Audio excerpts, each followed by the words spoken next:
asking the questions mainstream journalists will never ask. This is your Richie Allen Show on richieallen.co.uk, Fab Radio 2 in Manchester, and triggerwarning.tv. Now. What did Amy Winehouse sing famously? Something along the lines of, what kind of fuckery is this? Wait till you hear this. We are being mind-fucked on levels that we never thought possible, even those of us awake to the notion that we are being mind-fucked. Listen to this. The BBC reports today that the government has avoided a major defeat on its Brexit bill by 324 votes to 298 after a late concession. More on that in a minute. Ministers saw off a move to give MPs the decisive say on what happens over Brexit if they do not agree with the deal negotiated by the government. See, the House of Lords wanted this. The EU withdrawal bill was voted for by MPs. It went to the House of Lords, and the House of Lords said no. 15 times they said no. And one of the very decisive things the Lords wanted was that MPs would get to say what happens over Brexit if they didn't agree with the deal or if there was no deal, right? Right. So, on the face of it, the government won. The Brexiteers won. The concessions offered by ministers is believed to include offering a new parliamentary motion if the Brexit deal is voted down. Right. In English, this was about giving Parliament the power to direct proceedings if the Brexit deal was voted down or if no agreement was reached. That was the amendment made by the Lords and sent back to the House of Parliament. So on the face of it, it looks like the government defeated that amendment today. But it hasn't.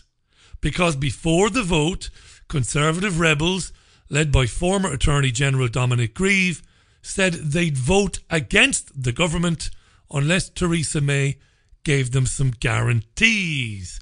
Oh, there's only one person who can sort this out. Kay Burley, Sky News. Hello, very good evening. We start with tension in the House of Commons as right now MPs are voting on a crucial piece of Brexit legislation, the EU withdrawal bill. The Prime Minister has had 4 victories so far, with MPs voting to reject a trio of amendments the House of Lords wanted, including the big one, which was on a meaningful vote. That means they've blocked a demand by the Lords for MPs to take over the Brexit process if it fails to reach a deal with the EU. But have they, Kay? Have they blocked the Lords' demands for MPs to take over Brexit if the government fails to reach a deal? Have they really? Eh? Or have we been shafted, Kay? Have we been shafted? What about this amendment the Tory rebels led by Dominic Grieve? What is it that they wanted to include in the amendment? It's over to Beth Rigby.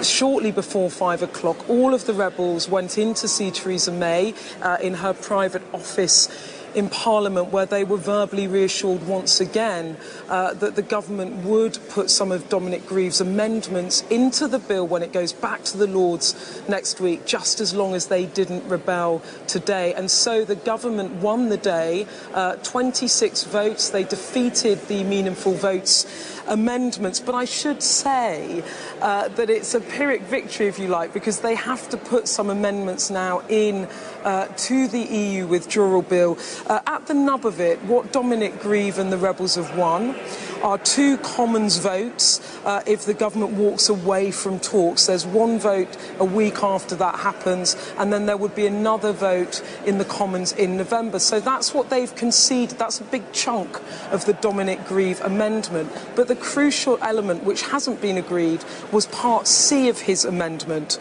and that was that if the government do not have a deal in place by February the 15th, 2019, then Parliament would have the right to direct the direction of Brexit and to take charge. Now, the government won't concede on that. The rebels think that this is open to discussion, but one government minister stressing to me actually just now that that is an area where they will not budge.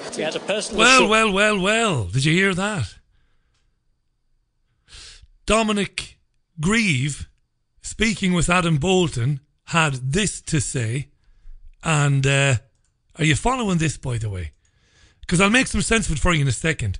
Former Attorney General Dominic Grieve, who led the rebels, had this to say to Sky News' Faisal Islam. We had a personal assurance that we would find a way of addressing the concerns which are encapsulated in these amendments in the Lords when the bill goes back there, and we will be talking to the government immediately after this in order to find a common way forward. And I'm fairly confident that we will be able to do that. I think on most of what our amendments are about, I'm certain that we will be able to get what we want. There is one area which may be more difficult, but I think there is goodwill to achieve the protection that we are seeking. And as you appreciate, this is about what happens in the event of no deal and what Parliament's role is in those circumstances, which would be a big national crisis. Although the government will not have lost this vote that's just been announced, you think the government has fundamentally accepted a powerful, meaningful vote of the sort that the rebels were asking for today? I'm quite satisfied that we are going to get a meaningful vote on both deal and no deal. I'm absolutely satisfied about that. I have no doubt about it. What kind of fuckery is this? Did you hear what Dominic Grieve had to say there? He couldn't have been any clearer about it. He couldn't have been any clearer on it. What the hell is going on? So you're saying that May defeated the Lord's Amendment that would have given MPs control of Brexit in the event they didn't like the deal or that there was no deal. And let me get this straight. Theresa May told Dominic Grieve and the rebels that they could have what the Lords wanted. Am I losing my mind here? Faisal Islam, please. Help. And they've just got to face up to the fact. What's going on? And I think the issue's in part been growing because of the increasing sense that there may be one or two people in the House of Commons who... Right. My playlist is messing around. My apologies. Hang on a second. Dominic Grieve said there that even though May defeated the Lord's Amendment that would have given MPs control of Brexit in the event they didn't like the deal or that there was no deal, but in order to get that vote, she had to agree with Grieve and the rebels that they could in effect have what the Lords wanted. Faisal Islam confirmed this. So just to be clear, as a result of this change now, when it comes to it, if the Commons does not like the deal that Theresa May brings back, can it reject it and then direct the government in some way? Well, it can certainly reject and stop no deal. The deal, and it will certainly be in a position to express its opinion, I believe, if there is no deal. Quite extraordinary that, isn't it? You know, yeah, May on the one hand defeated the Lord's Amendment and then basically gave it to the former Attorney General Dominic Grieve. In the words of Amy Winehouse, what kind of fuckery is this? Grieve then explains that the government will never be allowed to leave with no deal and defer to World Trade Organization terms. And he explains this explicitly to Faisal Islam. The government will never be allowed to leave with no deal and defer to WTO terms. If you don't believe me, listen to Grieve. Well, I think the issue's in part been growing because of the increasing sense that there may be one or two people in the House of Commons who'd be quite happy for the United Kingdom to fall off the edge of a cliff at Brexit. And this is a view which is not shared by the vast majority of MPs. And they've just got to face up to the fact that this is not going to happen that way, because leaving in that way would be catastrophic for our country. Now, do you see what's happened there? Even if Theresa May was serious about getting out of the European Union, properly getting out of the customs union, the single market and all the rest of it, she can't. They've made it illegal. So, the European Union is laughing its arse off. And I read something for you on Sunday View written by Daniel Hannon in the Sunday Telegraph 2 days ago. He wrote, and I quote, "George Soros is too late. Just as the Hungarian-American financier launches his multi-million-pound campaign for a second referendum, Brussels has moved on. Eurocrats no longer, even in private talk about reversing Brexit.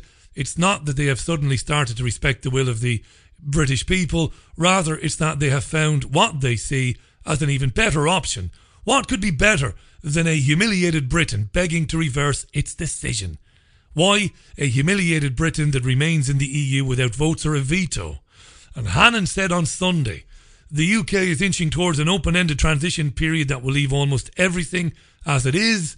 Our agriculture even, our fisheries, our overseas trade, our employment laws run by Brussels. We shall continue to pump squillions across the channel. Our laws will remain subject to Euro judges. Only one significant thing will change. We will lose our representation in the EU institutions and with it our ability to block harmful new laws. So it's an extraordinary thing.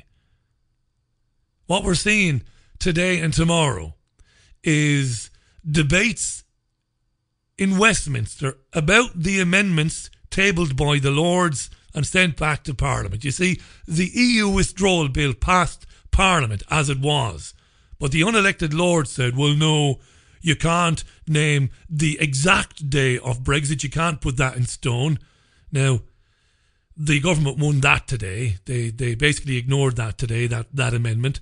But the amendment the Lords put forward saying that in the event of failure to reach a deal or in the event of no deal, the Lords said they wanted MPs then to take over the process. So Theresa May prevented a rebellion on that. This is absolutely insane stuff. On the basis that she agreed to do it, effectively. So on the one hand, they voted against the Lords, but they only voted against the Lords because Theresa May basically said, well, you can do it anyway. What the Lords wanted, you can do it anyway. Basically tying her hands. And now David Davis, who seems to be the only guy legitimately operating in Westminster who really does want to leave properly, to leave the single market, to leave the customs union, to leave full stop, they've now tied David Davis's hands. It's worthless now because the European Union knows that the UK will not be allowed to leave with no deal, will not be allowed to leave immediately and revert to WTO terms. So they've basically fucked David Davis, is what they've done. So we ain't going anywhere. We never were going anywhere. Rich Mortimer tweets, we've been shafted well and truly. We are now ruled by Brussels. It's just public today, Rich. It's just been made public by what's happened in Westminster this afternoon and by what Dominic Grieve and Anna Soubry and other Conservative rebel MPs did, saying to May, we will vote against you and we will vote for that EU amendment unless you agree to give us that very amendment. If you agree to give us that amendment, then we'll go and vote against it publicly. But we'll be satisfied knowing that we'll get what we want anyway, which is ultimately no Brexit. 19 minutes past the hour. You see, you're living in a fascist dictatorship, and it's not the European Union. Immediately, it's the country you live in, the United Kingdom. Said on the 24th of June 2016, this would never happen. And it was rubber stamped today in Westminster. It's never, ever going to happen.